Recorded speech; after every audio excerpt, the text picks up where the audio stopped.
Do you like big green creatures? Do you like to use counters and go really tall and make something ridiculously massive and then just run it at your opponents and just trample over and smash them on much their life total doing up to 0? Yeah? Well, I could have a deck for you. This is Gargos Vicious Watcher. And, well, let's just do this. So here we have Gargos Vicious Watcher.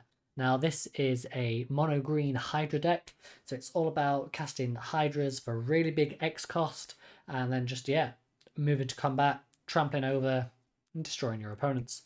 Gargos, if you don't know, came out a little while ago now, back in M20.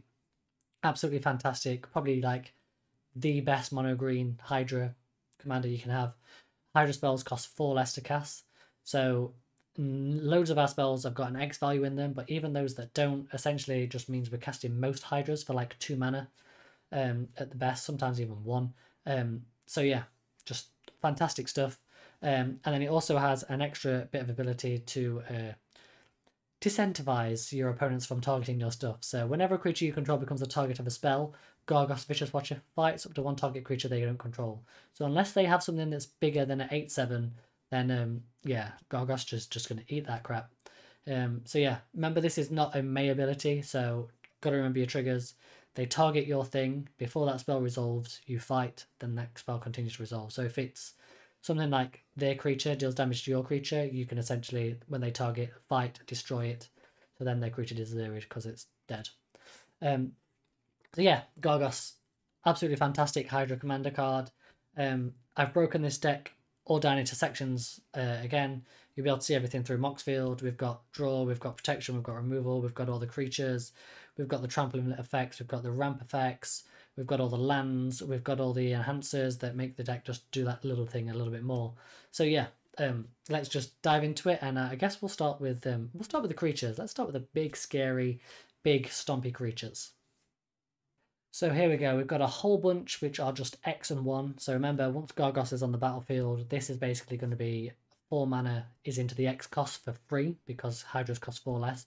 So for 1 mana, you're getting X equals to 4 just by default from Gargos being around, okay? So first we've got the Capricopian, couldn't say that. Enters the battlefield with X +1/+1 counters on it. So remember, Gargos is on the battlefield. This is going to come in with 4 minimum, and then any extra you put into that is just going to make it bigger. And then 2 mana, put a +1/+1 counter on this. Then you may reselect which player this is attacking. Only the player that this card is attacking may activate this ability. I just think this is such a fun commander card. It's a multiplayer format. Let the hilarity ensue. They can't send it back at you, so it's like they have manual control over who it attacks, but it just gets bigger every time it does that. So if you attack somebody and they've got a load of mana up, and then somebody else has got a load of mana up, it can just bounce around until everybody runs out of mana, and then eventually slaps somebody for God knows how much. It doesn't have trample or vigilance or anything like that by default, but we do have plenty of ways to give our creatures trample. Next up, we've got Golden Hydra. New OTJ card, absolutely fantastic. Obviously, it's got vigilance, trample, and haste. So just comes out swinging, and when it dies, you get some tapped treasure tokens equal to its power. We do have a few ways to proliferate, so yeah, fantastic. You might get more back than what you actually put into it. Moving on from here, we've got Hungering Hydra. I'm going to shift through these actually pretty quickly, because most Hydras are pretty simple. Hungering Hydra is a bit special. It can't be blocked by more than 1 creature, allowing it to like just not be chunk boxed by a load of stuff and die.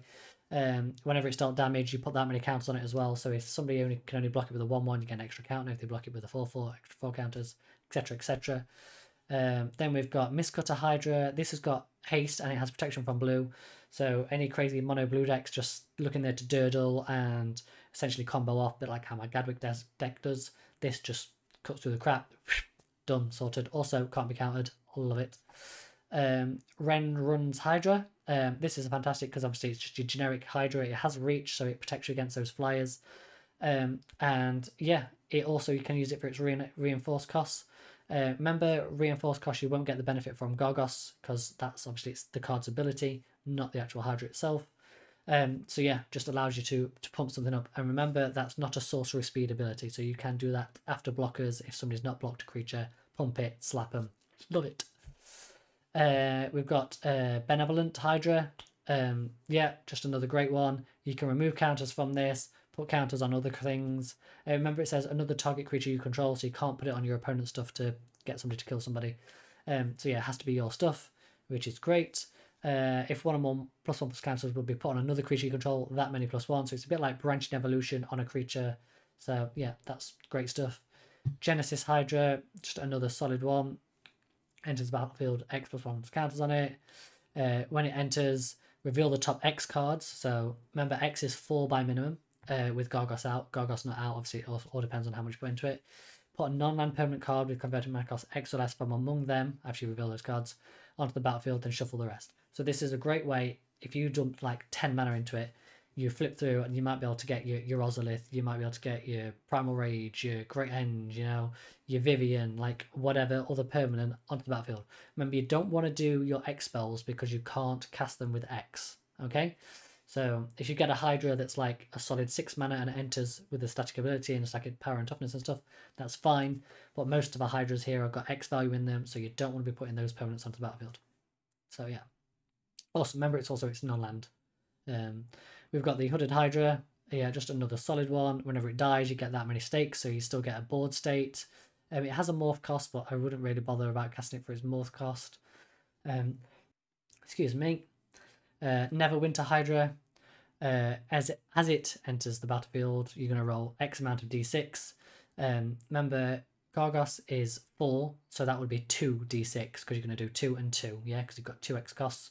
Or you could put 4 mana into yourself and then you are rolling 4 because you'll have 4 and 4 in the 2x cost. This also has ward 4, so it's just absolutely solid. So if you can put a lot out on there, that's great. The average die roll for a d6 is 4. So yeah, if you're rolling 2d6 and you get the average both times, it's coming in as like what, an 8/8. So that's not too bad. What we've got from there, we've got Primordial Hydra, getting upkeep, double the number of counters, fantastic. Steelbane Hydra is just some type of removal, a creature version of removal. By removing counters from it, you can then destroy target artifacts or enchantments, so stopping nasty combo players and stuff like that. Especially if people play stuff that denies you combat damage and things like that, or enchantments on your creatures that force you to do things you don't want to do. Vastwood Hydra, when it dies, distribute that number of +1 counters. So it's a way of when this does die, because you're going to cast it as a big threat, you then still get to keep your value and your counters go to places. We've got Voracious Hydra, comes in, doubles its counters, comes in or it fights something. Fantastic stuff. Lifeblood Hydra, when it dies, you gain life, draw cards equal to its power. So sometimes it could be beneficial to just sack this itself, especially if you're going to sack this to like a greater good, you know, because you're going to get the dies trigger and then you're going to get the great good trigger. Mana Gorger, yeah, so it's just as the game goes on, it's going to get bigger as people cast more and more spells. Rampant Rejuvenator, when it dies, you can search up for X basic lands, depending on X is its power. Hero's Bane, it's 4 mana, put X counters on it where X is its power. So you can cast this for its 5 mana, comes in with 4, then for another 4, you double it up, it's now on 8. Remember, that's an ability, so you can do it at instant speed, so you can do it after blockers are declared. So it's more math for the blocker to think about. Colonian Hydra, whenever it attacks, double the number of +1 counters on each creature you control. Just, yes, more counters, please. Today, you might need a bag of dice when playing this deck, just so you're aware. We've got Hydra Brewmaster, so this has got Monstrosity, so if it doesn't have the counters on it, you cast the Monstrosity cost, use a Monstrosity ability to put counters on it. So yeah, to make it monstrous. Hydra Omnivore, this is just great, especially if you use your Renrun Hydra, or what was the other one that when it dies, it puts counters on everything. You just stack a load of counters on this thing, and then you just swing through at one person and it deals damage to each other opponent, whether they've been attacked or blocked or not. So yeah, it's a great way of getting damage out across all the board to all people, which is just fantastic. Wild Ravager, so this has got tribute, so as this enters the battlefield, an opponent of your choice may place up to 6 +1 counters on it. Yeah, so they choose, but this is where the politics of EDH come in. Right, I'm going to cast this spell, I'm going to target that if you don't tribute. If you tribute it, obviously I won't. then you can just like, okay, cool. We can start using politics now to ensure that when this enters the battlefield, it enters with additional +1/+1 counters on it, and then you can start slapping other people and stuff like that. And if you've got a big creature on board, normally people don't want to be hit by it, so people might take this deal more often than not. Oran Reef, yeah, landfall. You're going to be playing lands. There's a whole bunch of ramp in this deck as well, which is all landfall based ramp. So yeah, has trample by default. Love it. Ulvenwald Hydra. Power and toughness equal to the number of lands you control, so he comes in as 6 and then just gets bigger throughout the game. Even if you cast it in the late game, it's going to be massive. And also when it ETBs, search for land. Remember that says search for a land card and put it on the battlefield tap, so it could be any land. So if you need your Khan's Bastion, you can go fetch your Khan's Bastion. You need your Rogue's Passage, so you need to make them unblockable, go get your Rogue's Passage. Absolutely fantastic. One more here as well, Whiptongue Hydra, another one with reach. Enters the battlefield, destroy creatures with flying, and put a +1/+1 counter on Hydra, where number of creatures with flying destroyed. Another great card. We are slightly weak to flyers in this deck. A lot of my decks are weak to flyers. I need to sort that out. So yeah, this is like helps us deal with that. If you are really struggling to deal with flyers as well and you're playing green, Whirlwind is a great flyers board wipe, by the way, if you didn't know about it. But yeah, so there's 24 creatures, 25 including Gargos. Yeah, that's all the Hydras. Remember, like, 4 less with Gargos. So there is only the Whiptongue Hydra, which will cost you 1 generic and a green. Everything else is just double green or a single green, unless it's got an X cost and you're putting more into it. Yeah, Oran Reef Hydra with Gargos out is 2 mana. Undervold, 2 mana. Nessian, 2 mana. So you can start to play multiple Hydras on a turn pretty easy once you've got Gargos out. So yeah, absolutely fantastic. Great creatures. Let's jump into some removal and some ramp and bits and bobs now. Okay, so let's start off with the removal. I've got 10 pieces of removal here, plus obviously the bits you saw on the creatures already. So yeah, Nature's Claim. Green is just great at dealing with artifacts and enchantments. We're going to be able to deal with most creatures just by attacking with our big stompy boys.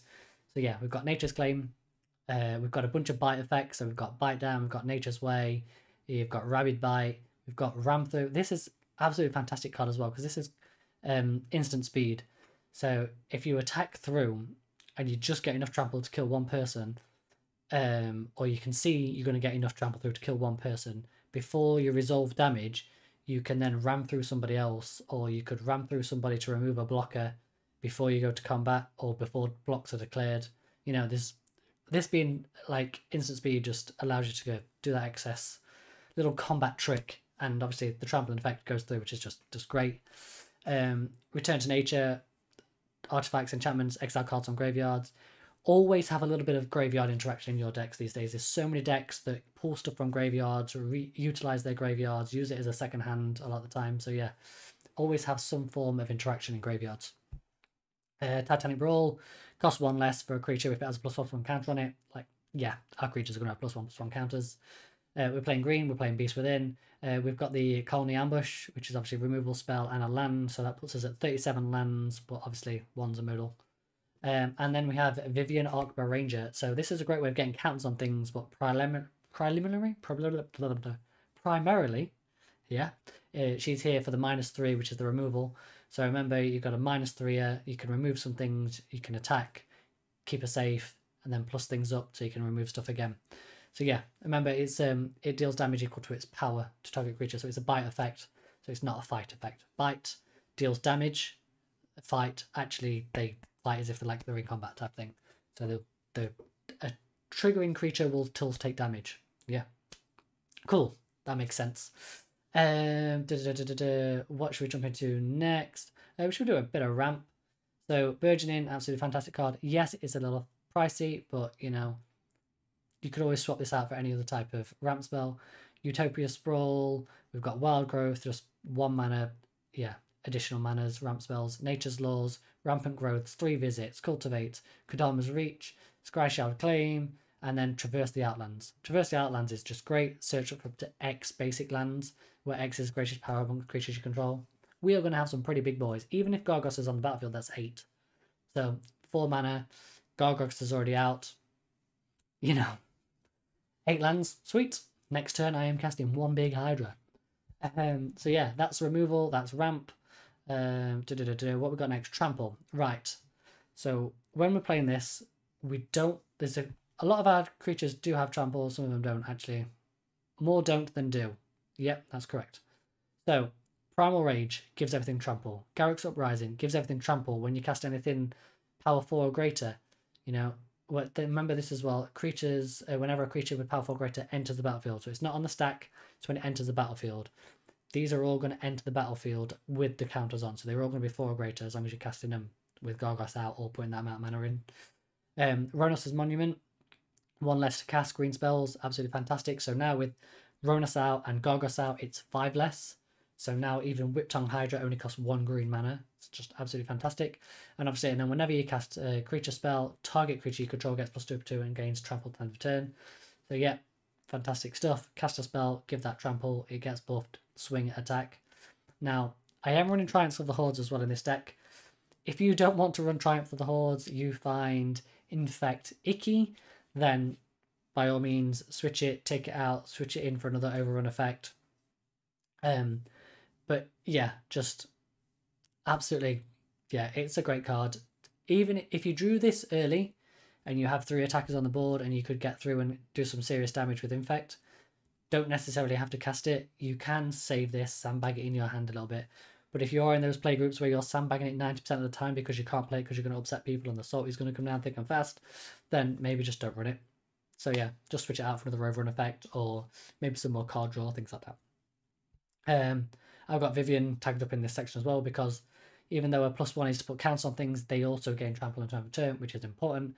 And then next off, we've got the classic overrun as well. So yeah, gives them +3/+3 and trample. Great stuff. Oh, protection. So, new card. Your creatures are always going to have more than 4 power. Like, they're coming in as big boys. So Smuggler Surprise is basically just a second Heroic Intervention. And then obviously we've got Heroic Intervention itself. Then you may put creature cards from your hand onto the battlefield. This only works with the Hydras that are very specific, like the Broodmasters, the Omnivores, the Wild Ravagers, that all have specific powers and toughness already. You put something in that's a 0/0, it comes in with X amount of counters on it. You've not cast it with an X cost, so it's going to come in and it's going to just go, oh, I don't have any counters, I have 0/0, I'm dead. Yeah, cool. And then obviously mill 4 cards, put 2 cards, creatures and or land cards from among them milled back into your hand. So if something has died and you desperately need it back to win the game, you know, then you can get those creatures back by milling some cards and then pulling those out your graveyard if you need to. But for the most part, that's a second Heroic Intervention. Obviously, yes, Heroic Intervention is here as well. So yeah, I've got Archery's Charms level here as just everything because it just does everything. It's ramp, search library for a creature or land, put it onto the battlefield tapped if it's a land. If not, it goes into your hand. So you can get an X spell with this because it's going to go to your hand. Next up, we've got put counters on target creature you control. It deals damage equal to its power to target creature you don't control. So it's a bite effect as well. So it's a ramp, it's a tutor, and it's a bite effect, and also it's removal because it exiles target artifact or enchantment. Like, there's a reason why it's a tenner. Yeah, it's a good card. Next up, let's look at the card draw. So card draw, up the beanstalk. The reason it's been banned. It's a solid card. Whenever you cast a spell with mana value 5 or greater, draw a card. Remember, Gargos is 4, and normally the spell, even if it's 1 green, that is 5 in total. So on cast, it's seen as a 5 mana creature. So yeah, you're going to draw a card on most of these cards. X equals 5, you're drawing a card. So yeah, Colossal Magistry, Elemental Bond, Garruk's Uprising, they all do the same thing. Big creatures get you cards. Cast a big creature, get a card back. Cast a big creature, get a card back. Also, running Greater Good, which is an enchantment. Sacrifice creature, draw cards equal to its power. You might be in a situation after you've smashed one person, smashed the second person, or trying to smash the second and third person, that you're looking for something like your bite effects, your ram throughs, stuff like that, your overrun effects, and you might be like, right, actually, I'm just going to sack this guy that's like 8 power. You know, Gargos has done his job, he's got everything out cheap. Let's just sack him, draw 8 cards, see if I can find what I need, overrun, smash people in the face. Yeah, so don't be scared to sacrifice your big creatures. Next up, we're also running Guardian Project. Momentous Fall as well. I really love this card. Additional cost of cast a spell, sacrifice a creature, a bit like Greater Good. You draw a card equal to the sacrificed creature's power, and then you gain life equal to its toughness. So it says instant speed. So move to combat, declare attackers, declare blockers, deal damage before second main phase. Bang. Momentous fall. Yeah. Just remember your priority, remember the order of how the game works, and you can cast this at some very sweet moments and get yourself some value. Return of the Wild Speaker. Draw cards equal to the greatest power amongst non-human creatures you control, so no sacrificing involved. Yes, it's 5 mana, but still 5 mana, drawing 8, 9, 10 cards. Sweet. Great Henge. Stupidly expensive card. It's been reprinted, 3-4 times now, and still ridiculously expensive. If you have one, it's great. It taps to add 2, it gains you 2 life. Creature enters the battlefield, it gets a counter on it by default, and you draw a card. Like, it does all the things that this deck needs it to do. I was lucky, I pulled some of these in Throne of Eldraine. I sold one, I still got one left. So, yeah, just, if you have one, just proxy up the rest, and then if people are picky, just move it around your decks. So yeah, that's all the card draw stuff. Absolutely solid. We did our everything card. Triumph of the Hordes, like I said, I'm running, and also Overrun as like win cons to basically ensuring that you can smash through. We've done all of our trample effects. I guess it's just the enhancers at this point. So Ozolith, we are playing with counters. There is nothing worse than getting a whole bunch of counters on the board, and then it all getting wiped, and then you're having to rebuild. Like, if you can just save those counters and put them on something, and I've just realised the price. I didn't realise how much this card's gone up by. It was about $15 when I got one. So yeah, this is just crazy money. If you can trade into it, trade into it. But yeah, Ozolith just saves all your counters, so then you can throw them back on stuff, which is just fantastic.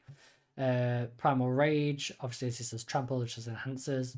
Solidarity of Heroes. Like, when you're spending 4 on your X cost and you're not actually spending any mana, then you can then spend that 4 mana that you would have spent to cast it on casting this twice and targeting 2 things, doubling the counters. Remember, this is instant speed, so combat, declare attackers, they declare blockers, assess the situation, then pick your targets.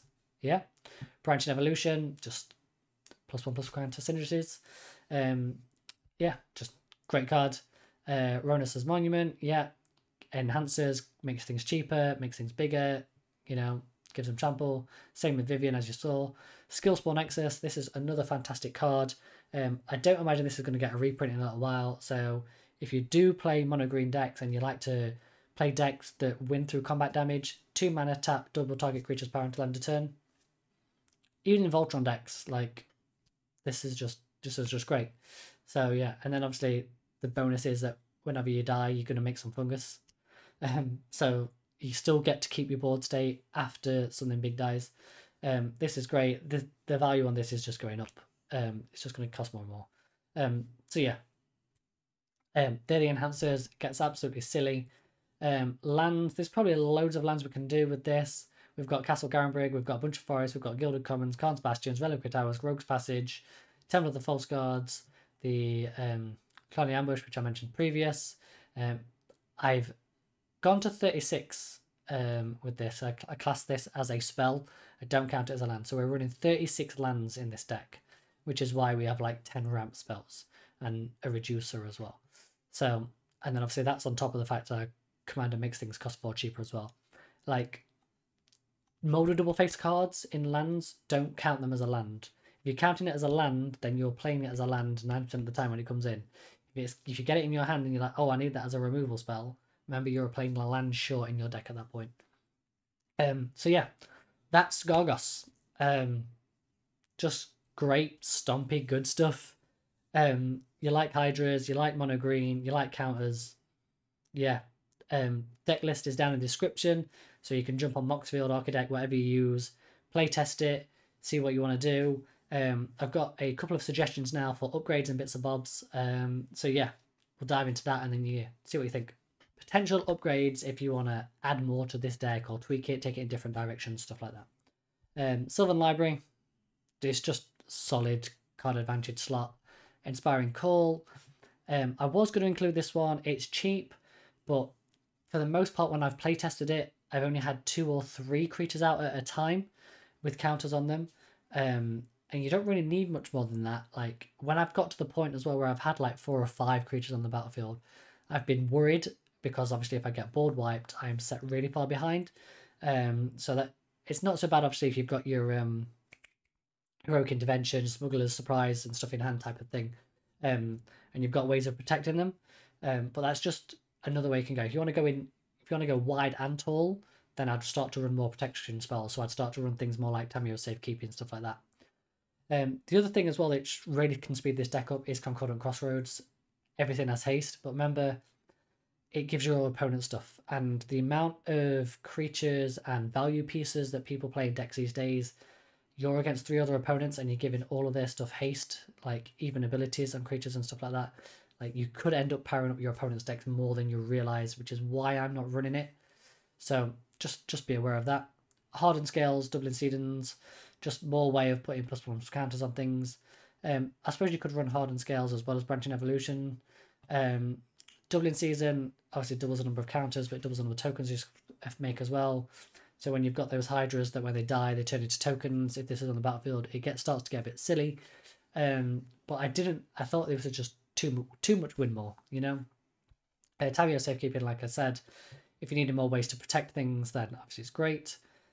Crows and Grip, if you're playing against a lot of people that play combo and you know you're at a disadvantage by playing combat attacking heavy decks, Crows and Grip could be good because it's got Split Second, it's 3 mana, but yeah, it's got Split Second, so it stops them from countering it and reacting to it and stuff like that. Emerald Medallion, you could classify this as another ramp spell, it's going to make stuff cost 1 less. And Veil of Summer, like, just give your stuff protection, protection from blue and black, you know, in your opponent's gain hexproof. Specifically from blue and black as well. Now, creatures. You can go down the route of making this less Hydra and then just add in loads of good value stuff. So we've got Azusa, we've got Savalas, we've got Beast Whisperer, we've got Chimera's Acolyte. Like, you could go down the route of doing that. I've not done that because I want to keep it as Hydras, so all the creatures are Hydras. But if you do have these cards and you want to utilize these cards, like a Beast Whisperer would not be a bad shout in this deck. Whenever you cast a creature spell, draw a card. It's a 2/3 blocker. If somebody's sending like cheap stuff at you, you know, you get that out on turn 4. You can start blocking stuff, jumping things. You still draw cards when you're casting things as well. So yeah, it does add up. Savala as well is just X mana in any combination of colours where X is the greatest power amongst creatures control. We are making some pretty big creatures in this deck. So yeah, that could make a lot of mana, which then leads to more silly things. So it all depends on how you want to play it, how you want to snowball it. But yeah, I think when you start getting to the point where you can easily cast something for 10 mana or something like that, you don't really need like Savala, you don't need the Acolyte, but if you want to go down that route and you want to do that, then that's fine. You do that and you play your decks how you want to play. There's no specific way to play a commander deck type of thing. Like, everybody has their own flavour, rub their own funk on it, that type of stuff. So yeah, so there are just a few suggestions on where you can go. You could obviously get more protection spells and bits and bobs like that, and just focus on casting one really big Hydra and then using that to defeat people, or you could go obviously wider. So yeah, it all depends on how you want to play it, how you want to do it. Personally, I found this to be pretty okay. It's not crazy OP, but there is moments when you will play stuff and your opponents will go, oh, we need to deal with that. And you'll be like, yeah, you do. It's coming at you next. You know, so if you don't mind that and you don't mind swinging in with a giant 10/10 and it dying, because they are going to die, you know, that's just, yeah, it's just great fun. Big green stompy deck, just go out, have fun, smash face. If that's what you enjoy, you're going to love it.